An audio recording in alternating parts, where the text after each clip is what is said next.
Hello and welcome to the Joe Ligato Show. I'm your host, Dr. Joe Ligato, and today we're going to be talking about the Arab Youth Survey from ArabianBusiness.com.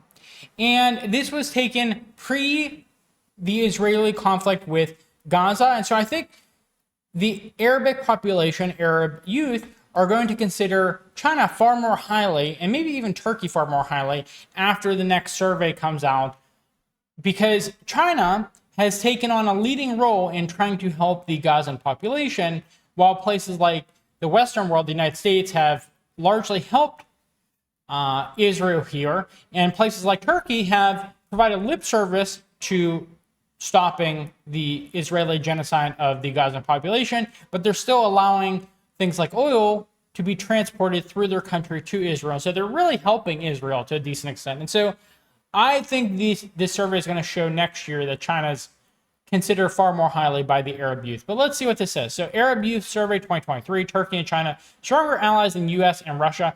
Oh, I actually think Russia here will be another one that's going to benefit greatly from, well, I hate putting it in that way, but like Vladimir Putin has come out really strongly in favor of the Gazan population. And this is really risky for Russia, but I agree with him. Obviously, I agree with him because I'm very anti-Zionist and very pro Palestine. But he's come out, instead of being really kind of like impartial about things, like China is trying to be pretty impartial. Vladimir Putin has come out really strongly on the side of the Palestinian population. I know he's had Kadyrov, the leader of Chechnya, who is a Muslim, go act as kind of a diplomat, a political negotiator with Muslim countries, because they want to help out as much as possible to stop the Gazan genocide. And so really interesting here, I think part of the reason this happened was, well, one, the oligarchs who exploited the populace of Russia after the collapse of the Soviet Union and extracted their resources, those oligarchs were Zionist. And so he remembers that his populace of his country was exploited by these Zionist actors who had Israeli passports typically. And he also remembers that the Ukrainian conflict, the Israelis were sending equipment to Ukraine. And so Vladimir Putin has come out, and I'm sure he also agrees morally, against the genocide of Gaza. And so that's been great for him. And so I think both China and Russia are going to benefit massively. I hate to put it like that, like I said. They're going to benefit massively in terms of Arabic opinion of those countries due to their strong support of the Gazan population. Obviously, none of these countries, Russia, China, Turkey, none of these countries would have want this to happen, want the Gazan genocide to happen, but it's very clear, given their current stance, that they're going to benefit from this in terms of people's opinion of them, because they are coming out against genocide. And so obviously you should be more in support of them if they are moral actors like that. So let's see what this article says. Young Arabs view Turkey and China as stronger allies than traditional allies. The annual survey is the largest study of its kind of the Arab world's largest demographic. It's 200 million plus youth. Wow, that's amazing to think about, because you have 200 million plus youth who pretty much at this point all are anti-Israel and anti-America at this point. I quite frankly think to a certain extent the genocide that's going on in Gaza radicalized me, because, and I'm not Arabic obviously, but well, actually some genetic studies do say I'm like 7-ish% Arabic, but we can set that aside for now. But anyways, this conflict is during the time of social media, and other major Israeli-Palestine conflicts were not during the time of social media. And so we didn't have as much exposure to what was going on. And there wasn't the decentralization of media as there is today. And so for the first time, we're really seeing a lot of gruesome things online. Like I just was shocked by some of the sites, some of the things coming out of Palestine, and some of the things that the Israelis are saying. And so I feel like I was radicalized due to this conflict, and I can only imagine the Arabic people who are living in relatively close proximity in a lot of cases, how they feel about this conflict, and they feel about the things that the the Israelis are saying about Arabic people. So really, it's going to be a radicalizing force for 200 million youths. So let's see what else this article has to say. Okay. All right, a lot of things that don't matter here. Okay, so among non-Arab nations, 82% of Arab youth named Turkey as a strong ally or a somewhat of an ally of their country.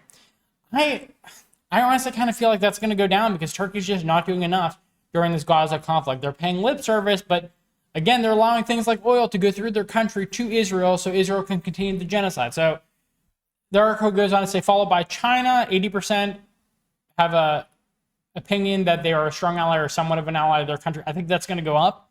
United Kingdom, I think that's going way down. Germany, 78%, that's going way down. France, 74%, that's going way down. Yeah, this is, I'm going to be so interested. Someone remind me next year when the next Arab Youth Survey comes out that I need to go over it because I'm going to be so interested to compare these because these surveys are not going to be good for the Western world after this because I think everyone has been radicalized given the images that we're seeing on social media about the Gazan genocide. The United States ranked 7th. That's going to obviously go down with 72% votes, just below India at 73%. I think that's going down too, given India's full-throated support for Israel. Okay. Wow. 2/3, 66% said America would be a stronger ally of their nation than Russia or China in the next 5 years. I think that's going to be like near 0% on the next survey, given the Gazan genocide. Russia, top 3 ally in the last year's study, now ranks in 9th place, rated as an ally by 63% of respondents, below Pakistan, 69%. Despite the Abraham Accords showing a thaw in relations between Israel and several Arab nations, 86% of Arab youth overall say they view Israel as a strong enemy or somewhat of an enemy, while 57% say the same about Iran. I think the Iran number is going to go down, and I think the Israel number is going to go up. So yeah, just people are being radicalized given what they're seeing online. At the same time, they say the U.S. continues to exert the most influence in the region, compared to only 3% naming Turkey as having the most influence, and 4% identifying China. A third of young Arabs, 33% say the U.S. is the most influential, followed by UAE, 11%. Oh, I thought they were only looking at non-Arab nations here. UAE and Kingdom of Saudi Arabia are put here, so that's interesting. Okay. However, most would like the U.S. to be less involved in the Middle East, with nearly 2/3 across the Gulf states, North Africa, and Levant saying they strongly or somewhat support U.S. disengagement from the region. When it comes to Ukraine, a slightly higher percentage of respondents, 28%, believe diplomatic negotiations will lead to a compromise. Then say the conflict will continue for a long time with no clear resolution. Well, I don't think it's going to be either of those. I quite frankly think Ukraine is just going to collapse in 2024, maybe 2025. But I think Russia is talking about winning the war completely in 2025. And so I think Russia is a very competent actor, or it's a set of competent actors.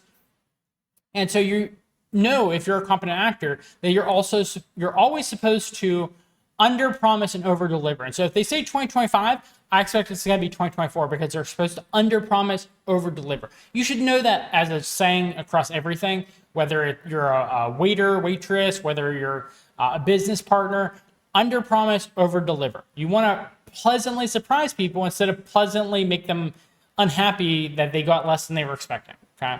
And so I think it's just going to be a collapse of Ukraine, and there's not going to be a negotiation. Or if there is going to be a negotiation, it's going to be like, here's what rump state we're going to allow Ukraine to have after we take back places like Odessa. Okay, so the article goes on to say Qatar was named a strong ally or somewhat of an ally by 92%, Kuwait 91%, Egypt 89%, UAE 88%, Saudi Arabia 86%. Okay, interesting. Okay, so the FIFA World Cup 2022 in Qatar, an overwhelming 87% said the event had galvanized the Arab world and enhanced regional pride, while an equal percentage said the event, such as FIFA World Cup and Expo 2020, Dubai, have promoted greater understanding of the Arab world in general. Okay, I didn't realize people cared that much about sport, but that's something I just don't understand at all, but apparently it matters a lot to people. Okay. Let's skip some of that. They're just going into some of the methodology here. Okay, so young Arabs say they view Turkey and China as stronger allies of their country than traditional powers such as the United States and Russia. Again, I think that's going to change up massively with Turkey and United States going down, or Turkey staying at least somewhat relatively stable, maybe China and Russia going up massively. So interesting results from this Arab youth survey here for 2023 on arabianbusiness.com. So if you found this video to be helpful, please give us a thumbs up. Subscribe to our channel on YouTube and Rumble for more content. Leave us a comment in the comment box below, questions, concerns, critiques you might have. And please tell a friend. Word of mouth can definitely help our channel. If you think this channel could be eye-opening of new perspectives to people, please let them know about us. We are being suppressed in the algorithm. We do have some ways around that, but we would appreciate your help as well. So thank you for watching, and I hope you have a good rest of your day. Bye.